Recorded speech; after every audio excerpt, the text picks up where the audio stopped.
Américo Ferrari nació en Lima en el año de nuestra exposición iberoamericana, en el 29. Es doctor en Filosofía por la Universidad de San Marcos de Lima y en Estudios Hispánicos por la Sorbona de París.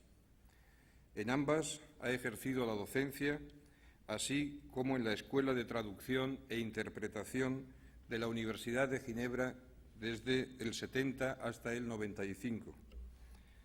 Actualmente es profesor emérito de esta universidad y además es profesor invitado habitual en numerosas universidades del mundo. Ha publicado los siguientes libros de poesía: El silencio de las palabras, Espejo de la ausencia y la presencia, Tierra desterrada, Figura para abolirse, La fiesta de los locos, Para esto hay que desnudar a la doncella. También su obra poética reunida de 50 años de producción, desde el año 49 hasta el 97, Casa de Nadies y Noticias del deslugar.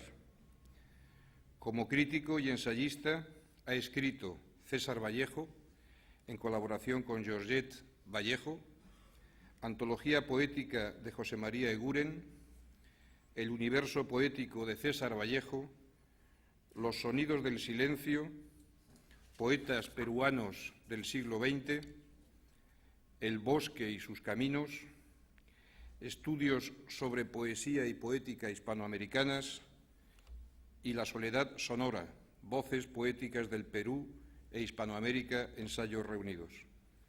Entre sus traducciones destacan de César Moro, Amor a muerte, de Novalis, Himnos a la noche, Cánticos espirituales.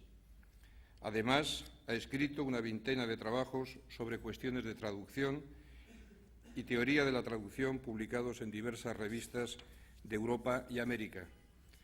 Para mí es un gran honor presentar, y es un gran placer personal, él lo sabe porque tenemos una relación epistolar ya de algún tiempo y es la primera vez que nos vemos personalmente.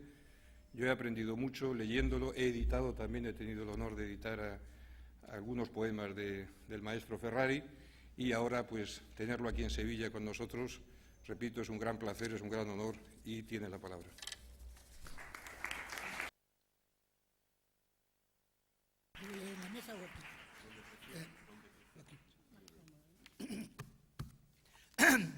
Estoy un poco ronco.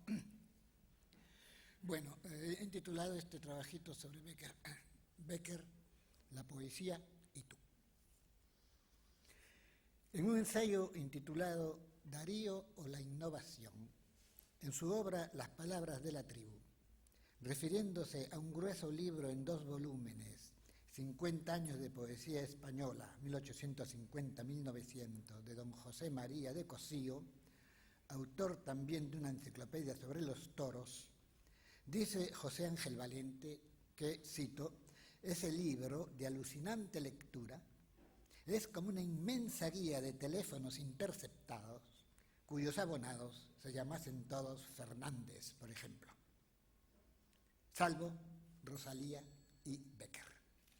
En Italia quizás todos hubieran podido llamarse Ferrari. Solo habría, pues, según Valente, 2 auténticos poetas en la España decimonónica. Sin embargo, aunque es verdad que hubo un largo eclipse de la poesía en España después del siglo XVII, España no es una excepción. Y dicha verdad ha de ser relativizada si comparamos los avatares de la poesía europea y después americana desde, digamos, el siglo XIII hasta nuestro siglo XX. El hecho es que la historia de la poesía se desarrolla en el continente europeo con sus diversas lenguas, a través de apariciones y desapariciones. Y desde el siglo XVII, en el nuevo continente también. Los poetas, o digamos mejor, los versificadores, abundaban en la América colonial. Ya a mediados del siglo XVII, dice un español radicado en México, en este país hay más poetas que estiércol. Pero también es verdad, por ejemplo, que en México, en todo lo que va del siglo XVI al siglo XIX, hay solo una gran figura de la poesía, Sor Juana Inés de la Cruz, y un dramaturgo, Juan Ruiz de Alarcón, que se estableció en España. Y eso parece ser todo para el norte del continente. Mientras que en el sur se dan sobre todo versificadores o medianos poetas satíricos. Habrá que esperar hasta mediados del siglo XIX para que surjan en América algunos poetas importantes, como José Hernández, el argentino, con su Martín Fierro, publicado en 1872, y algo más tarde en Cuba, la poesía de José Martí, 1853-1895.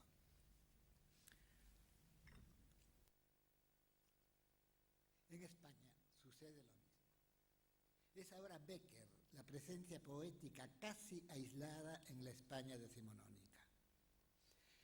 Pero España en Europa no es una excepción, pues en los países llamados latinos, desde principios del siglo XVIII hasta mediados o finales del XIX, tanto en Europa como en América hay un largo periodo en que los poetas auténticos brillan por su ausencia, después del llamado siglo de oro, aunque para España, con las dos notables excepciones a las que se refiere Valente. Pero hay que decir que ese eclipse de la poesía en el siglo XVIII y los primeros 3/4 del siglo XIX no se da solo en España, sino también, por ejemplo, en el siglo XVIII francés y después del Renacimiento en Italia, donde Giacomo Leopardi, 1798-1837, es el único gran poeta italiano de la primera mitad del siglo XIX, con excepción quizá de Ugo Foscolo, en medio de un espacio ocupado por versificadores eruditos y clasicistas, como Giuseppe Parini, Vincenzo Monti y tantos otros. La situación se enderezó y la poesía resucitó en Italia en el último cuarto del siglo con el advenimiento de poetas notables como Giuseppe Carducci, pero igual en España se produce ese vuelco con Unamuno primero, Villa Espesa y los de la llamada generación del 98 después. Recordemos a este respecto que Gerardo Diego, en su antología Poesía Española Contemporánea, incluyó también al nicaragüense Rubén Darío, 1867-1916, que en su juventud justamente escribió rimas a la manera de Bécquer. Mientras tanto, en América aparecían otras figuras importantes de la poesía, como en Cuba el ya citado José Martí, en el Perú Manuel González Prada, en Colombia, algo más tardíamente, José Asunción Silva, 1865-1896, murió muy joven. En México, Manuel Gutiérrez Nájara, 1859-1895. Casi todos ellos coetáneos de Bécquer. La poesía renace. Y es en este período de renacimiento cuando surge en España, al lado de la obra poética en español y en gallego de Rosalía de Castro, una voz que da, pero que se va a escuchar mucho en las dos orillas del océano, la voz de Gustavo Adolfo Bécquer en sus dos libros que se van a difundir ampliamente, tanto en España como en América, Las rimas y las leyendas, que constituyen toda su breve obra poética y narrativa. El primero, poemas en verso, en el sentido estricto de la palabra. El segundo, relatos en prosa. Y difícilmente se podrá considerar que esos textos narrativos, en el sentido exacto del término, reunidos y designados como leyendas, sean propiamente poesía, en la acepción en que solemos entender este vocablo.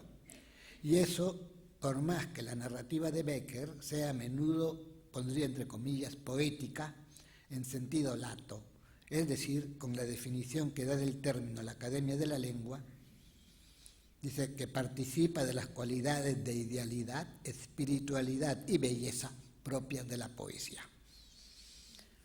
Luis Cernuda, en un ensayo sobre Becker y el poema en prosa, ha estudiado este asunto con mucha penetración y les recomiendo la lectura de sus ensayos sobre Becker por Cernuda. Estaban muy, digamos, vinculados a través del tiempo. Mientras tanto, en Alemania surgía, y hay que tener en cuenta que la poesía alemana influyó también en América, en parte a través de Becker y en parte directamente. Surgía, digo, con una fuerza extraordinaria la poesía lírica y dramática encarnada en poetas como Goethe, Novalis, Hölderlin y otros líricos algo más tardíos, entre ellos Heinrich Heine, 1797-1856, el poeta alemán que sobre todo nos interesa aquí y a quien se ha atribuido una influencia sobre la poesía de Becker y que influyó también directamente en algunos poetas hispanoamericanos de la segunda mitad del siglo XIX. Sin embargo, habría que desconfiar cuando se habla de influencias, entre comillas, en un poeta de la estatura y con la personalidad del poeta andaluz. Siempre, o con mucha frecuencia, se establece un diálogo o una relación de simpatía entre un poeta joven y poetas mayores de su misma lengua o de otra lengua. Una visión del mundo y de los seres compartida por ambos. Dos voces que se encuentran y se reconocen. Tal sería la, entre comillas, influencia. Sin extenderme sobre el tema, o diría mejor, la tema de la influencia, me parece necesario observar que Heine, hasta en algunas de sus poesías líricas, suele ser marcadamente irónico, cosa que no hay en Becker, en general.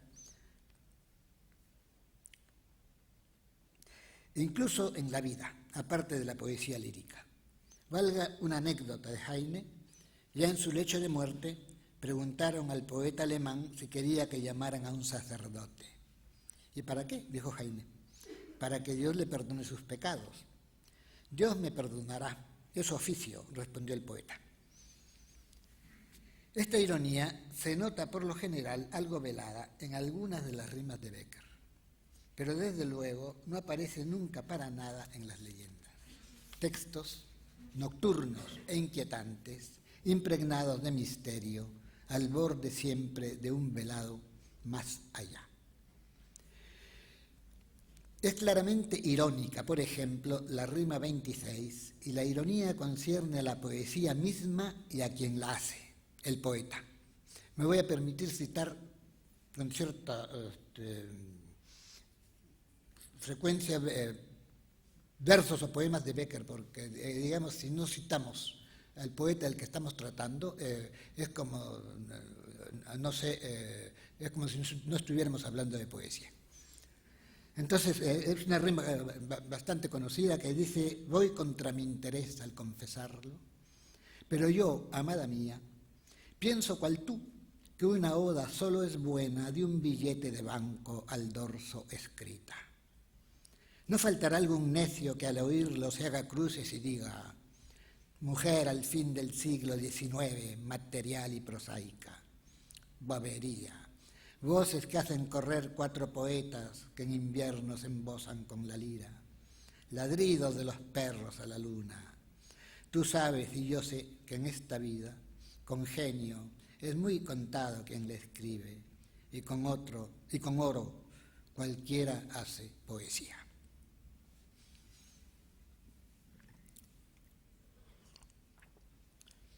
Los versos citados forman parte de un grupo de rimas en que la poesía de Becker tiene por tema la poesía y su, por debajo, diría yo, problemática definición. Poemas importantes por buenos y porque al mismo tiempo, en cierto modo, aclaran y en cierto modo también oscurecen el sentido y el alcance del vocablo poesía. El primero que vendrá a la mente de cualquier lector es la rima 21, muy conocida, en que el poeta define la poesía de una manera, podemos decir, aparentemente simple, pero en el fondo de una complejidad casi indescomplejable. ¿Qué es poesía?, dices mientras clavas en mi pupila tu pupila azul.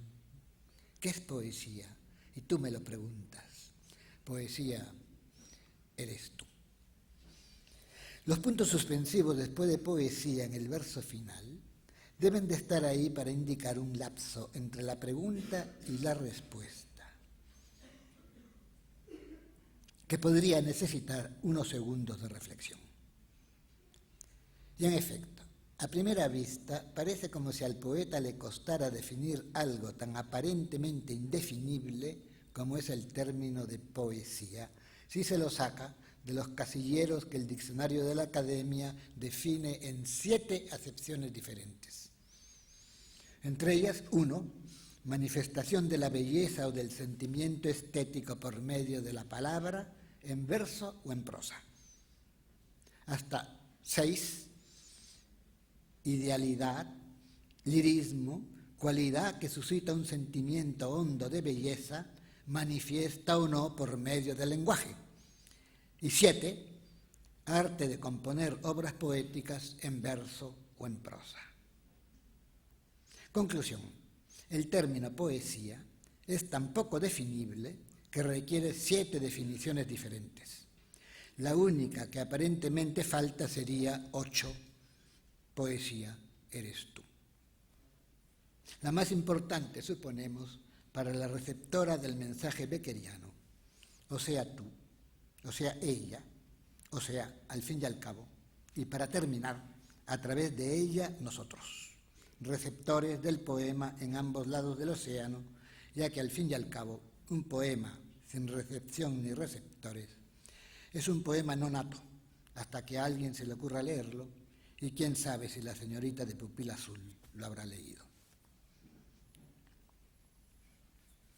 Me permito ahora aclarar que no se trata de hacer aquí un chiste tonto, o poder ser tonto, pero no es exactamente un chiste, sino que va en serio en la medida en que revela que dentro del campo de la poesía, el vocablo poesía no es definible sino por medio de insuficientes sinónimos que refieren a algo escrito o cantado, que no se definiría sino refiriendo al indefinible texto, entre comillas, poético, o sea, a la poesía de un poeta, y en el poema de Becker comentado, a la receptora, que es una señorita que resulta ser ella misma la poesía, objeto de la definición.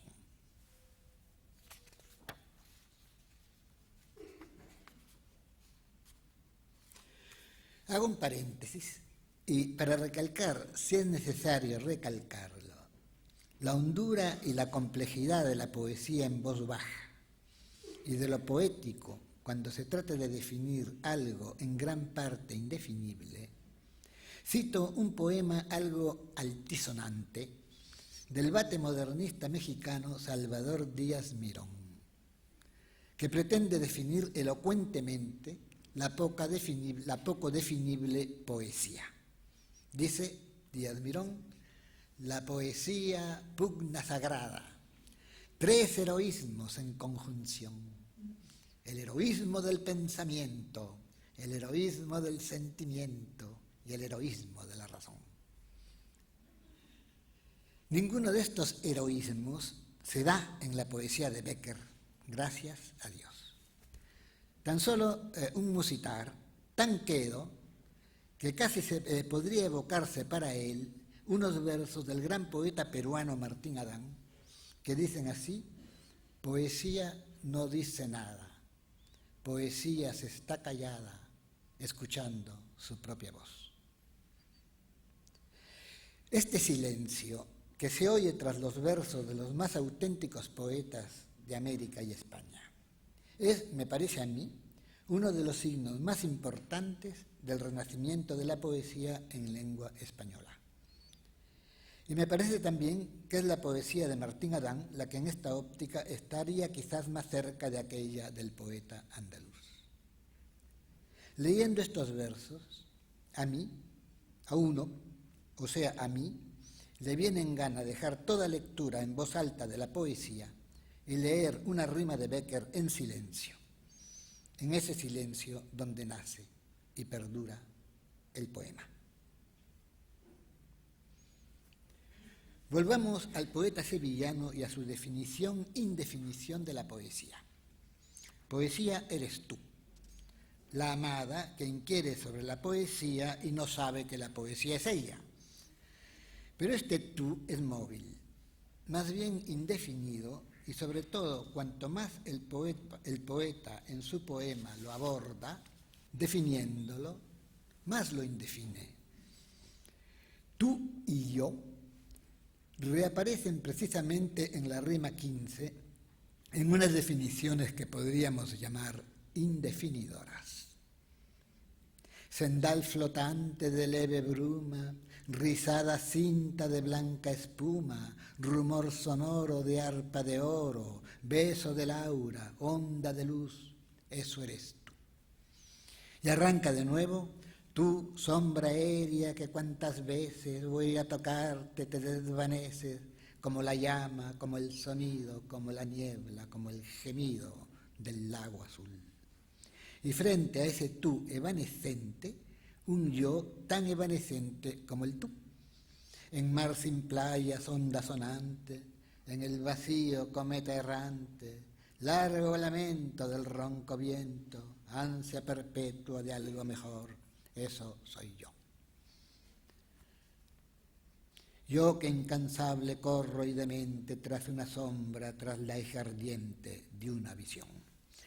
Un cometa errante que corre en el vacío tras una sombra aérea que se desvanece como un sonido.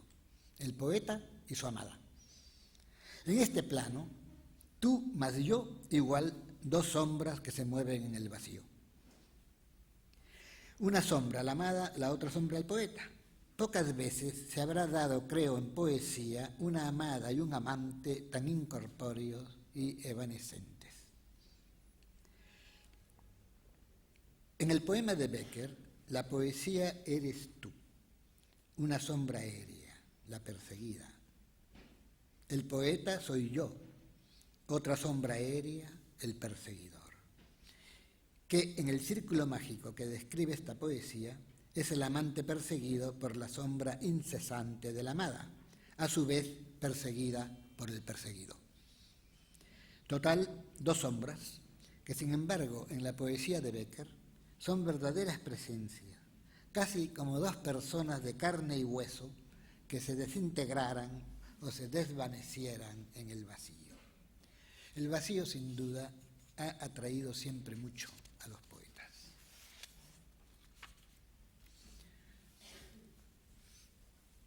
Para cerrar esta digresión sobre la poesía encarnada en la descarnada amada de algunas rimas de Bécquer, me parece importante subrayar que en el fondo, e incluso en la superficie de los versos, poesía es o puede serlo todo, independientemente además del poeta que la escribe. Todo aquello que toque la sensibilidad de un ser humano, y es lo que dice en buena cuenta Bécquer en la relativamente larga rima cuarta, de la que leo como muestras y para recordarla simplemente unas cuantas estrofas. No digáis que agotado su tesoro, de asuntos falta enmudeció la lira. Podrá no haber poetas, pero siempre habrá poesía. Y el poeta enumera las diversas encarnaciones de la desencarnada poesía. Mientras el aire en su regazo lleve perfumes y armonías, mientras haya en el mundo primavera, habrá poesía. Mientras la ciencia a descubrir no alcance las fuentes de la vida, y en el mar o en el cielo haya un abismo que al cálculo resista. Mientras la humanidad siempre avanzando no sepa do camina, mientras haya un misterio para el hombre, habrá poesía. Y última estrofa, y quizá la más expresiva en este poema de la musa de Bécquer: mientras sentirse puedan en un beso dos almas confundidas, Mientras exista una mujer hermosa, habrá poesía. Son 5 de las 9 estrofas del poema que viene seguido sin transición por la rima quinta, ya no relativa, sino absolutamente larga, 19 estrofas, que define indefinidamente a la poesía o espíritu sin nombre y perfume misterioso de que es vaso el poeta. Leo para situarnos las 2 primeras y las 2 últimas estrofas. Espíritu sin nombre, indefinible esencia, yo vivo con la vida sin formas de la idea. Yo nado en el vacío, del sol tiemblo en la hoguera, palpito entre las sombras y floto con las nieblas. Yo, en fin, soy ese espíritu, desconocida esencia, perfume misterioso del que es vaso el poeta. O sea, el poeta es el receptor del misterio y conector de la idea y de la forma que la expresa y el medium por cuya boca habla el espíritu. No en definición, entre comillas, de la poesía, que es sobre todo en Becker indefinible, sino un acercamiento a lo que en la obra del poeta, incluida la prosa de las leyendas, es presencia evanescente y visión oscura de un otro lado de la llamada realidad. Término que, como todo el mundo lo sabe, viene de la palabra latina que significa cosa. Res, re. Y no es precisamente el mundo de las cosas o realidad el que interesaba a Becker, sino más bien aquello que acabamos de citar, el espíritu, la esencia ignota que en él reside. Importa recordar a este respecto las rimas 11 y 15. En la primera, 3 evanescentes figuras femeninas se ofrecen al poeta en 3 estrofas. La primera, la morena, símbolo de la pasión. Yo soy ardiente, yo soy morena, yo soy el símbolo de la pasión. De ansia de goces mi alma está llena. A mí me buscas, no es a ti, no. La segunda, la rubia. Mi frente es pálida, mis trenzas de oro. Yo de ternura guardo un tesoro. ¿A mí me llamas? No, no es a ti. La tercera y buena, la transparente, incorpórea e intangible. Yo soy un sueño, un imposible, vano fantasma de niebla y luz. Soy incorpórea, soy intangible, no puedo amarte. Oh, ven, ven tú.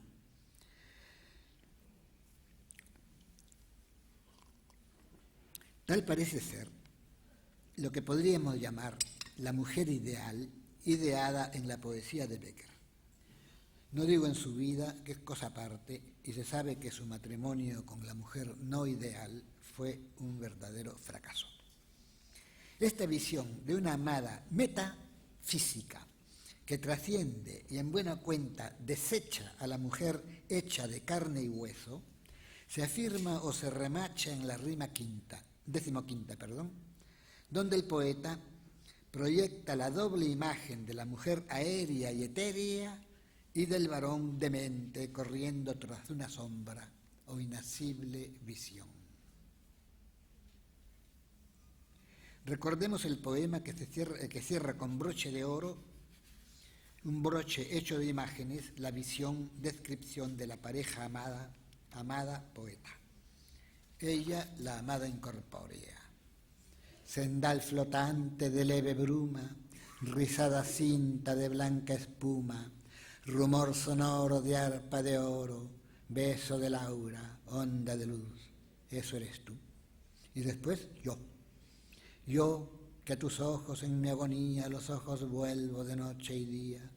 Yo que incansable corro y demente tras una sombra, tras la hija ardiente de una visión.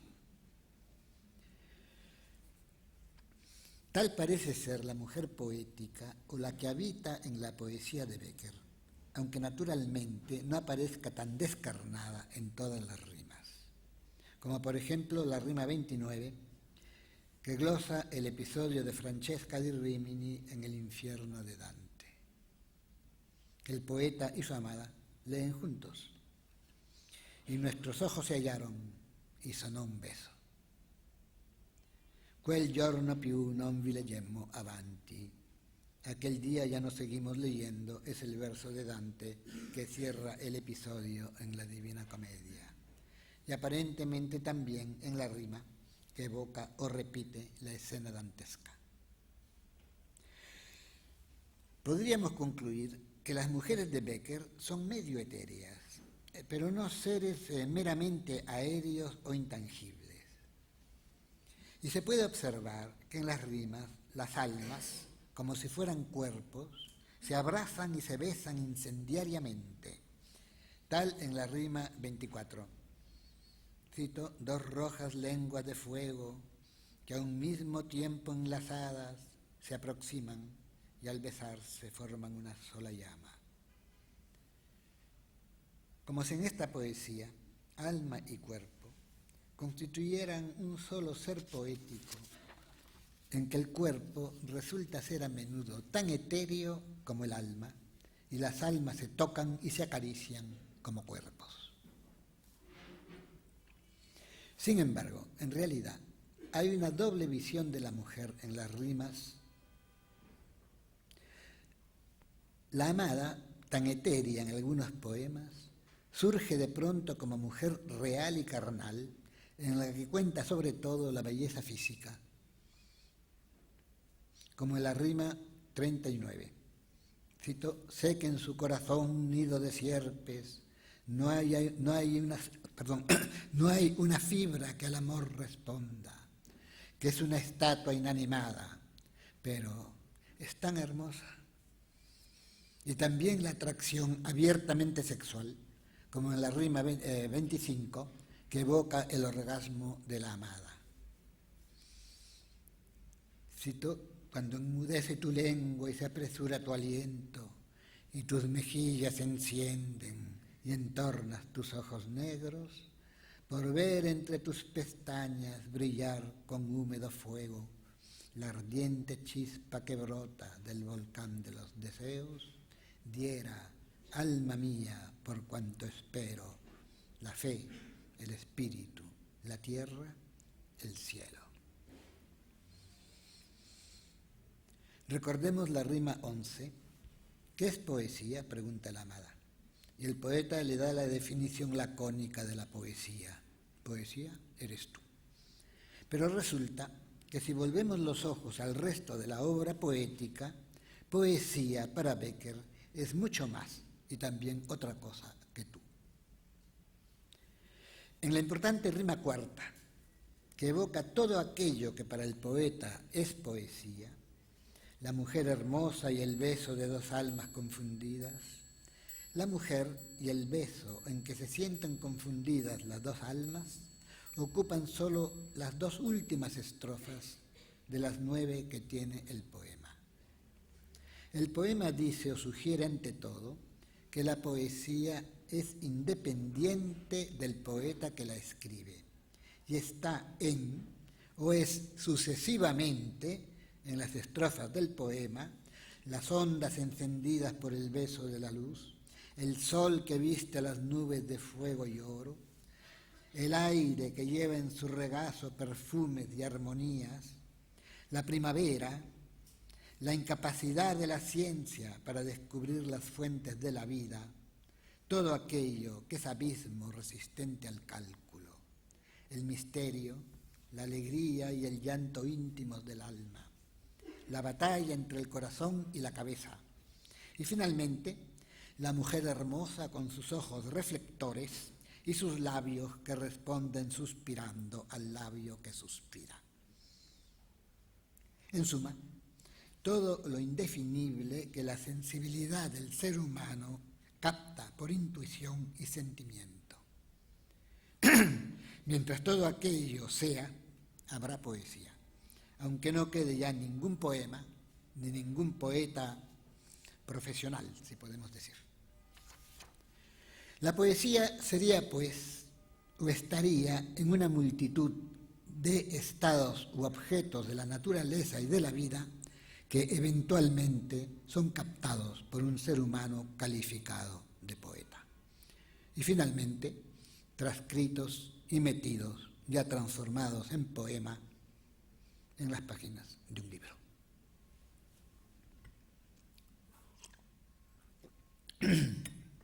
Estoy un poco ronco. Suspirillos germánicos. Así calificó con marcado desprecio el excelso abate Gaspar Núñez de Arce la humilde poesía de Becker, refiriéndose claramente a una supuesta influencia de la poesía alemana, de Heinrich Heine en especial, sobre la poesía del andaluz. Los comentadores de Becker, Luis Cernuda, entre otros, en España, y Luis Cernuda en el siglo XX y Manuel González Prada en el Perú en el siglo XIX, han notado también y comentado, naturalmente sin la malignidad de Núñez de Arce, puntos de contacto entre las rimas y los poetas románticos alemanes. Pero no creo que debamos hablar propiamente de influencias, sobre todo en las rimas. La poesía de Heine está más de una vez impregnada de ironía que existe poco en Becker, salvo en uno que otro texto, como la rima 26, que ya he citado, o bien el poeta alemán adopta formas narrativas, como en el libro de poemas intitulado muy hispánicamente Romancero, aunque por los temas bien poco inspirado en el romancero español. Y la ironía con la que Heine a veces se refiere a la mujer es evidente. Así, en un poema de Heine, intitulado Das Hohelied, el cantar de los cantares, dice, traduzco literal, el cuerpo de la mujer es un poema que el Señor Dios ha escrito en el gran libro de la naturaleza, cuando el espíritu lo impulsó. El cuerpo de la mujer es el más alto canto entre los cantos, y son estrofas encantadoras sus blancos y delicados miembros, los botones de rosa de sus pechos. Es indeciblemente encantadora la raya que separa los dos pechos, etc. Podemos observar en relación con las presencias femeninas en los dos poetas que Becker no habla nunca o muy raramente de la mujer, sobre todo para describir sus partes. La mujer que aparece en las rimas es siempre una mujer determinada en el poema, aunque no se la nombre. Así que si uno se pone a buscar analogías entre Becker y los poetas alemanes, pienso que habría que buscarlas más bien en la atmósfera fantástica que impregna casi todas las leyendas del poeta andaluz y que envuelve también los relatos de más de un poeta alemán del siglo XIX, como por ejemplo von Arnim y Hoffmann.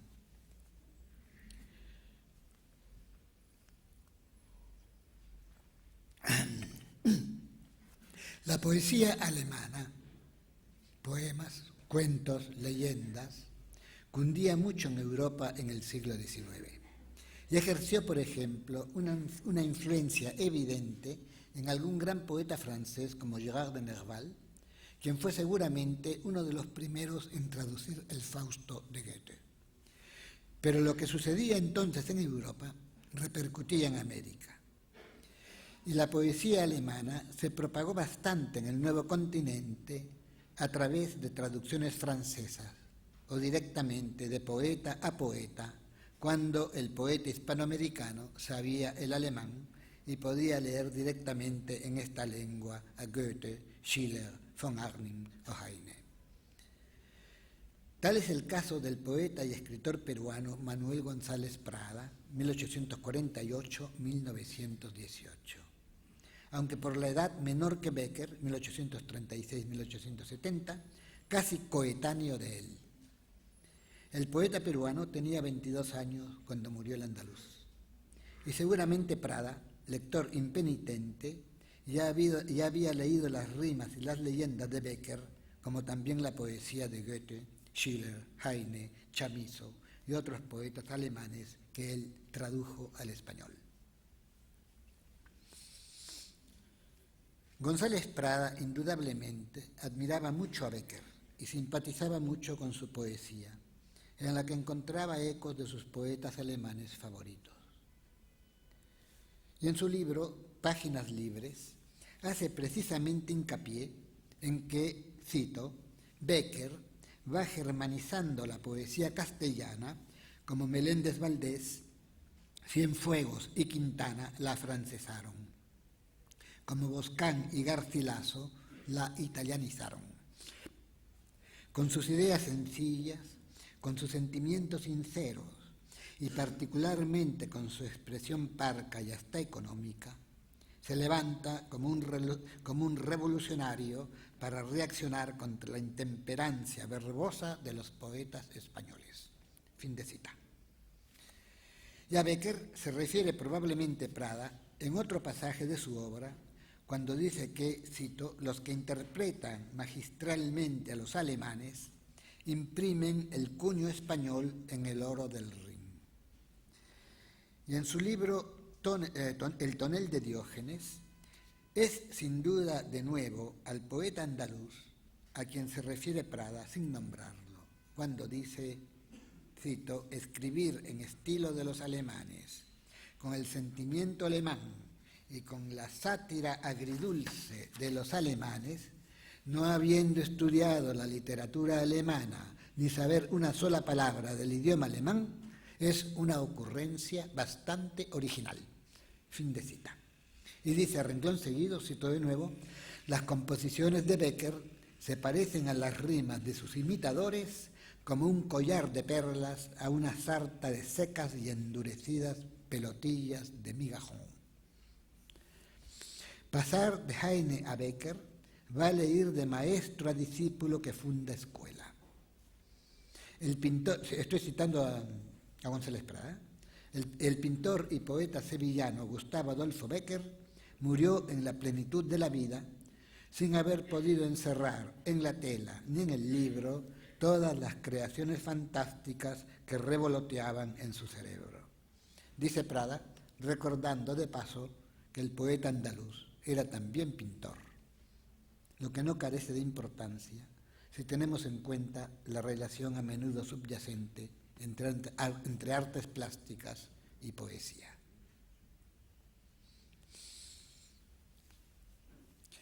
La admiración que profesa Prada a la poesía de Becker es evidente y desde luego sincera, pero lo curioso es que al mismo tiempo parece admirar a nadie menos que al insigne Núñez de Arce, el de los suspirillos germánicos, como éste calificaba las rimas de Becker.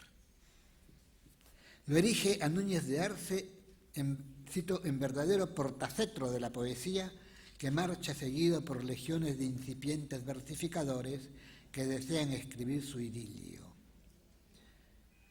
Fin de cita, pero después lo pone por los suelos por haber cometido un poema largo intitulado Luzbel.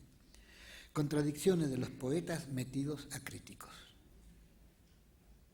Y más y peor aún, Prada manifiesta la misma admiración por los versos de don Ramón de Campoamor, donde se descubre, dice, cito, la flexibilidad germánica y el poder soberano de infundir vida y movimiento a la frase poética. Y cita con admiración unos versos campoamorianos para respaldar su juicio. Dicen estos versos, en este mundo traidor nada es verdad ni mentira, todo es según el color del cristal con que se mira. Modelo de lírica que Becker ciertamente hubiera podido envidiar. Desde luego, el criterio en que puedan descansar ciertos juicios tajantes de Manuel González Prada sobre poetas españoles más o menos coetáneos suyos no resulta muy claro. Pero sí es de retener, en todo caso, el entusiasmo, la sinceridad y la solidez de sus juicios sobre el poeta sevillano.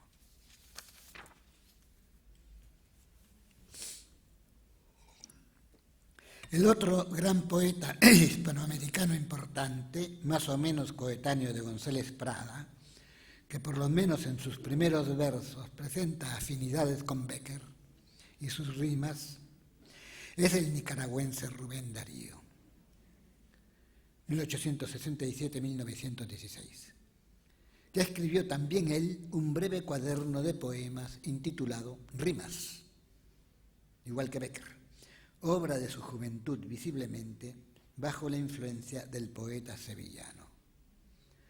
Recordemos que Bécquer murió a los 34 años en 1870, cuando Darío cumplía 3 años. Tanto la forma de los versos en algunos de estos poemas como su inspiración recuerdan en efecto la poesía de Bécquer.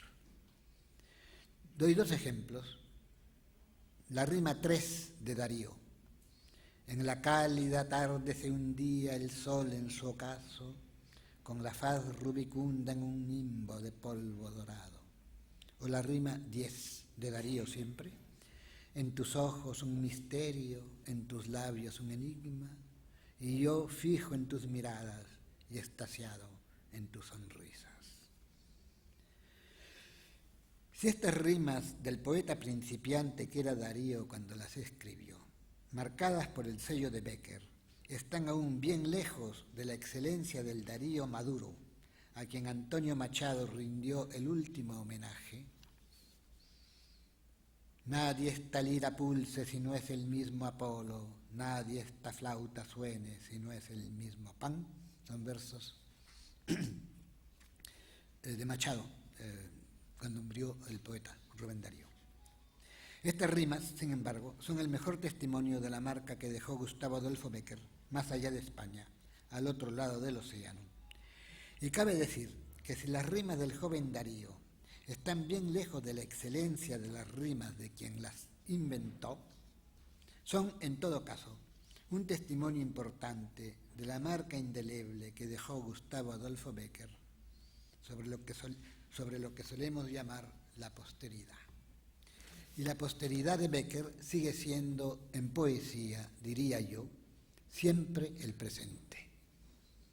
En este presente, lugar infiniblemente móvil entre el mañana y el ayer, la voz de Bécquer sigue resonando en innumerables lectores a través de sus rimas y leyendas, o de poetas de lengua castellana, lectores también ellos, en cuyas obras se podría detectar más de una vez un eco de las rimas. Hay algo como una voluntad heroica, subyacente en toda auténtica poesía, una fuerza que presiona desde el fondo del poema, una música que apenas suena, es asonante, pero hace presión sobre los versos del poema y casi muda se deja oír, se impone al oído. La música callada, la soledad sonora de San Juan de la Cruz. Todo lo contrario de la altisonancia y a veces la verbosidad de más de un poeta nuestro.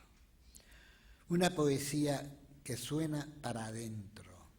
Así que lo que oye el lector es como el eco de una voz que emergiera desde lo más hondo del sonido y el sentido. Yo siento que en la poesía de Bécquer hay eso. Rompe el molde, y el molde es único y nadie lo podrá reutilizar con éxito. Lo que vale decir que en realidad no hay molde. Lo que hay es una lucha dura entre la palabra y el silencio, y todo lector puede percibirla directamente en la sobriedad, la fuerza y la extrema concisión de las rimas. Después, la poesía en América, como en España, enderezó por nuevos caminos, en parte autóctonos, en parte bajo la influencia de movimientos poéticos europeos u orientales, simbolismo, surrealismo, haikus de José Juan Tablada, indigenismo en México y en los países andinos, etc. Pero eso no quita la perennidad de la poesía de Bécquer. Sus rimas y leyendas, tan sobrias y despojadas de ornamentos, están siempre presentes en todos nosotros, lectores y autores de poesía. El camino de Gustavo Adolfo Bécquer es uno. Podemos recorrerlo, pero no multiplicarlo. Y se podría decir que esta breve obra poética rompe el molde. Hemos visto cómo un poeta tan innovador como el joven Darío, a quien acabo de referirme, le rindió en sus rimas un homenaje de poeta a poeta, y después pasó a crear una obra íntima y personal que es la mejor o la única manera como un poeta puede rendir homenaje al maestro que admira. Quienes vinieron después fue cada cual por su camino, pero seguramente en casi todos nosotros ha estado presente en un rincón de la memoria intelectual y afectiva la obra del poeta andaluz. Pienso que en cierto modo, ocultamente, quizá muchos de nosotros nos hemos referido más de una vez a Bécquer al hablar del amor o de la poesía, de la vida o de la muerte, en un diálogo tácito y subconsciente con él desde el fondo de nuestros propios poemas. Muchas gracias por la paciencia.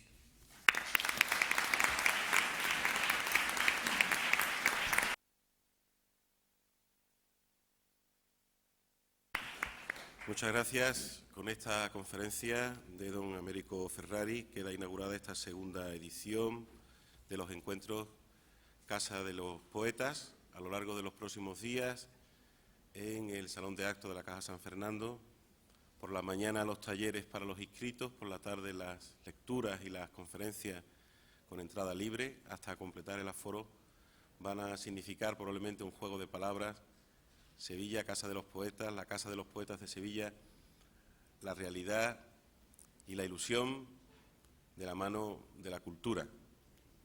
Espero la participación amplia no solo de todos ustedes, sino de un número importante de ciudadanos y ciudadanas de Sevilla. Muchísimas gracias a todos.